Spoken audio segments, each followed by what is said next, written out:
Il existe une idée que les riches te cachent et ils veulent même que tu crois l'inverse. Cette idée, c'est qu'en réalité, l'argent fait le bonheur, mais pas de la manière dont tu crois, et c'est ce qu'on va voir dans cette vidéo.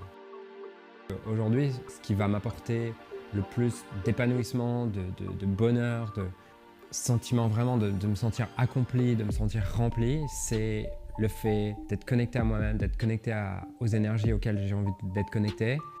Je crois aujourd'hui que ce qui va m'apporter le plus de bonheur, d'épanouissement, c'est pas d'accomplir plus, c'est pas de réaliser plus de choses matériellement, mais c'est au contraire de découvrir le monde invisible, de découvrir qui je suis vraiment.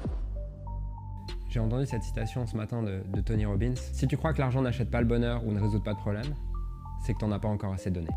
Je passe mon week-end tranquille et le dimanche soir, j'arrive à l'aéroport. Et du coup, j'arrive à 17h à l'aéroport alors que mon avion est à 22h. Donc j'ai 5 heures à l'aéroport, je me dis ok, qu'est-ce que je vais faire? J'ai pas vraiment mangé le midi, donc je me dis ok, je vais me poser au restaurant. J'arrive devant le restaurant et là, il y a un mec qui vient me voir un peu bizarre. Et il me dit hey, je veux pas d'argent, mais juste, est-ce que tu veux bien me payer à manger, m'acheter quelque chose à manger? Et là, j'ai une seconde où je me dis... j'ai pas vraiment le temps de réfléchir, mais juste je me dis ouais, ok, faisons ça. Et il me dit, il a l'air surpris que je lui dise oui. Et je lui dis, viens t'asseoir avec moi. Et là, il est encore plus surpris, il me dit, avec toi? Et je lui dis, bah viens.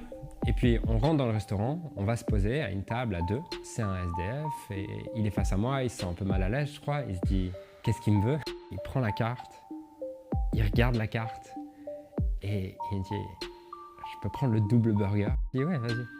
Il me dit, je peux prendre une boisson aussi? Je lui dis, ouais, vas-y. Et il y a le serveur qui arrive et tout, et il prend la commande et le serveur lui dit vous voulez une frite ou une double frite? Et là, ce SDF me regarde avec comme un enfant qui interroge un parent et qui demande je peux? Et je lui dis ouais, vas-y, prends. Le serveur prend la commande, s'en va. Et je commence à discuter avec ce SDF avec cette joie et cette sensation de... Il a l'air tellement heureux de prendre quelque chose qui pour moi est rien. Ça va me coûter quoi, 30, 35 euros? Ça représente tellement peu pour moi et tellement pour lui. Et je ressens vraiment cette gratitude de pouvoir sentir toute sa joie et je discute avec lui. Je lui demande qu'est-ce qu'il fait là, d'où il vient, où est-ce qu'il habite, c'est quoi son histoire. Il a fait de la prison pour vol parce qu'il a une fille et il avait rien et il se sentait tellement triste de rien pouvoir offrir à sa fille que bien sûr qu'il a volé. Et il me dit, et si je devais recommencer, je le referais. Je revolerais pour ma fille, parce que le bonheur de ma fille est plus important que ma sécurité et pas faire de prison. Donc j'ai pas de problème à aller en prison. Et j'ai toute cette discussion avec lui, et c'est tellement enrichissant pour moi de voir à quel point il y a un nombre de paradigmes qui sont infinis, à travers lesquels on peut vivre sa vie. Et c'est vraiment une leçon d'humilité pour moi, de réaliser à quel point, sous une forme, j'ai été privilégié. J'ai eu la chance d'avoir une éducation, j'ai eu la chance de grandir dans un milieu non défavorisé. Discuter avec lui vaut beaucoup plus que les 40 euros que je vais payer pour lui offrir son repas. Et ce qui est marrant, c'est que je crois que cette expérience, je l'aurais jamais vécue si cette fille 2 jours avant m'avait pas donné cette phrase. Puisqu'au moment où je dis oui, au moment où je dis à ce SDF, je lui dis prends ce que tu veux sur la carte, je me rappelle de ce qu'elle me dit. Et je me rappelle et je me dis faisons l'expérience de ce que c'est que de donner sans compter.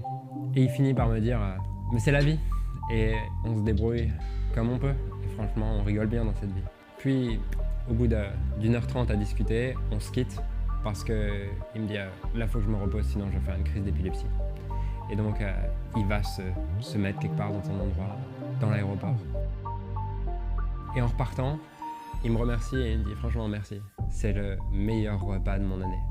Et au moment où il me dit ça, moi, ça me rend heureux de le voir si heureux, d'avoir juste mangé un repas. Et j'en ressors avec cette leçon, c'est que si ton argent ne fait pas ton bonheur, alors donne-le à des gens pour qui ça le ferait. Puisque si aujourd'hui ton argent ne crée pas de bonheur supplémentaire dans ta vie, c'est peut-être que tu en as déjà trop.